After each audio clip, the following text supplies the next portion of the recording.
Okay guys, so ladies, I want to talk about some things before I head to work. So post-abortive care, right? It takes a long time.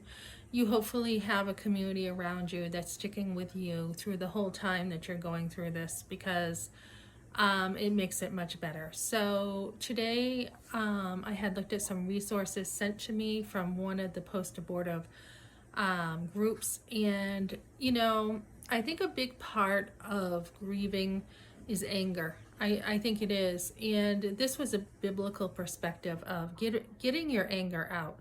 Just get it out. Call it what it is. Don't say, I was irritated or I was aggravated. And I think yesterday we had talked a lot about that decision point when the decision was made. And we talked about it, and I had talked about my mother's trauma and what she grew up with. And I had said, I feel like I need to deal with my mother's issues now because of what had happened. And that's exactly what I feel like has happened.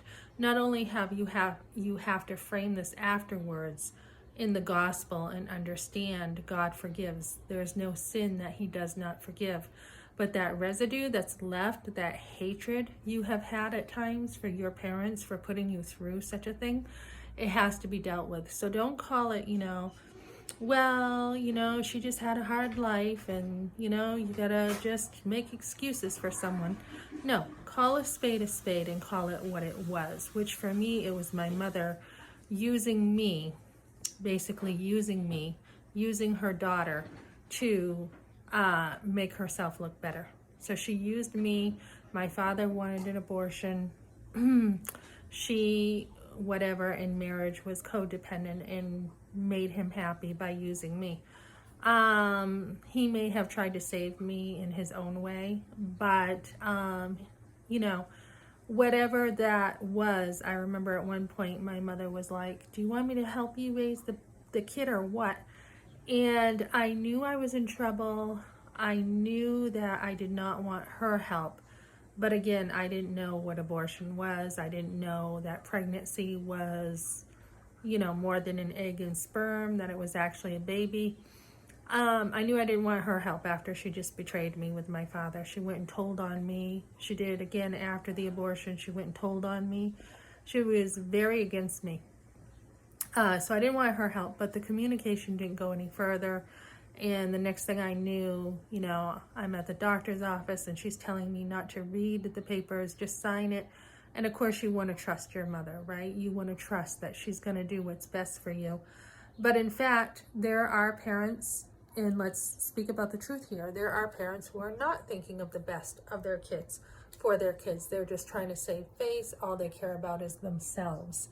And a lot of times a mother will do that. And in my mother's case, she had a raging alcoholic as a mother.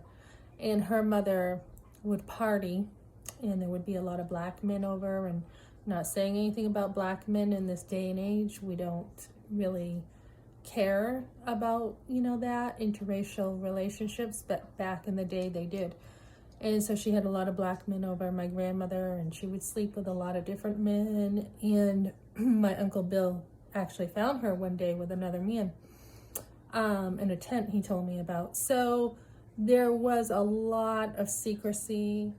Even around this, there was secrecy, knowing that my aunt had an abortion, knowing that my father, when I got home, told my brother to keep his mouth shut. His sister had an abortion. So there's a lot of secrecy. There's a lot of denial. Just pretend it didn't happen and hope it goes away. So we talked about these decision points and how it all happened. And in the end, you've got to see, if you were, forced by your parents and you didn't even know what an abortion was, you've got to see in the end that even though they meant it for evil, and you do need to get that rage out, you do need to say, okay, yeah, I can see it's common. It's not, it's a relationship is what you're dealing with. It's not even so much about the abortion. It's the relationship where your mother used you, her own daughter, to get her way.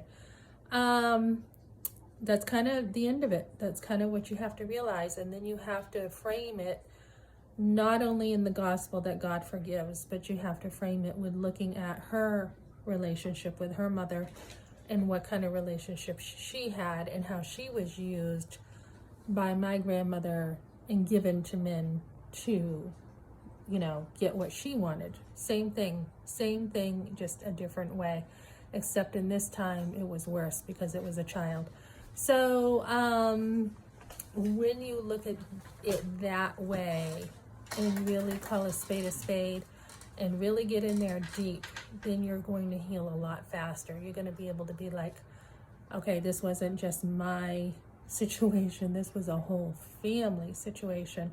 And for me, it was family and it was community, because it was his parents too, who also did not want him to be a father. And somebody asked me yesterday, what was his thoughts about it, and it was clear that he also didn't have much of a voice because we didn't really have a conversation. My mother had, you know, just taken over, and she went over to his house, dragged me there when his mother wasn't home.